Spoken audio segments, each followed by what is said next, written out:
Kerap dikaitkan dengan penetapan tersangka Sekjen PDI Perjuangan oleh KPK, Joko Widodo buka suara. Jokowi menegaskan dirinya telah purna tugas sebagai Presiden RI.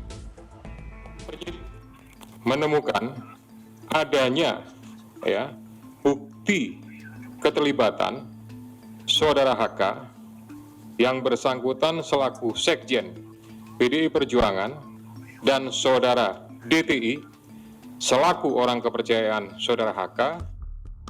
Komisi Pemberantasan Korupsi resmi menetapkan Sekjen PDIP Hasto Kristianto sebagai tersangka korupsi dari kasus Harun Masiku. Penetapan ini terkait suap pergantian antar waktu terhadap mantan Komisioner Komisi Pemilihan Umum Wahyu Setiawan. Sekretariat Jenderal atau Sekjen Partai Demokrasi Indonesia Perjuangan PDIP Hasto Kristianto buka suara usai dirinya ditetapkan sebagai tersangka oleh Komisi Pemberantasan Korupsi KPK. Hasto mengatakan partainya menghormati proses hukum tersebut. Hasto juga menyinggung soal sikapnya yang mengkritisi berbagai hal dan paham akan risikonya.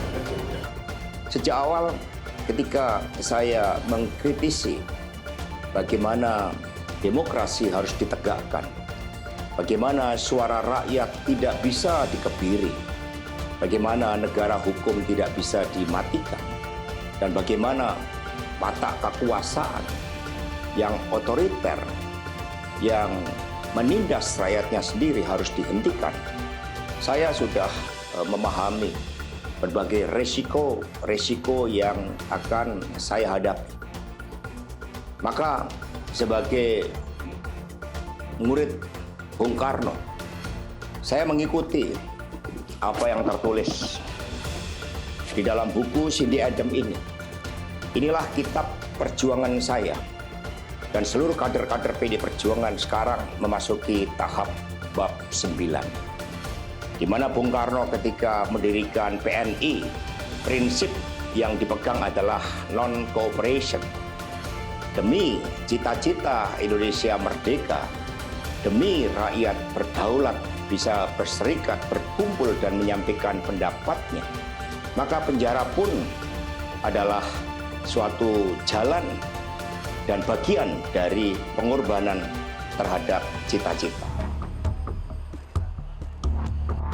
Sebelumnya Ketua DPP PDIP Roni Talapesi menyampaikan alasan sesungguhnya ditetapkannya Hasto Kristianto sebagai tersangka adalah karena politisasi dan menyinggung peran mantan kader PDI Perjuangan yang juga Presiden ke-7 Indonesia Joko Widodo.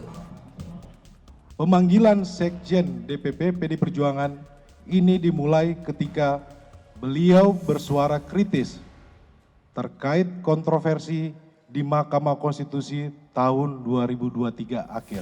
Kami menduga memang kasus ini lebih terlihat seperti teror terhadap Sekjen DPP PDI Perjuangan.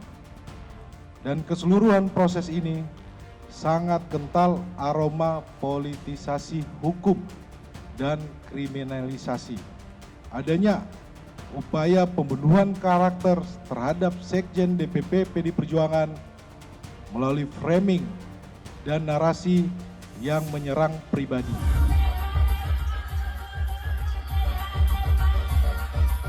Bahkan unggahan Jokowi seperti mengacungkan pistol saat menonton video viral pun dianggap banyak pihak sebagai kode. Ditemui saat mengajak cucunya jalan-jalan, Jokowi menanggapi namanya yang masih dikaitkan dengan penetapan Hasto sebagai tersangka. Ia mengaku bingung, dirinya sudah pensiun tapi masih saja dikaitkan dengan proses hukum yang berlaku. Saya hormati seluruh proses hukum yang ada. Udah. Masih dibawa-bawa, Pak? Sama Pak Jokowi sama keluarga masih dibawa? Udah, purna tugas pensiunan nggak tahu. Oleh KPK, Hasto disebut perintahkan Harun Masiku untuk rendam ponselnya saat akan ditangkap 8 Januari 2020 lalu dan segera melarikan diri.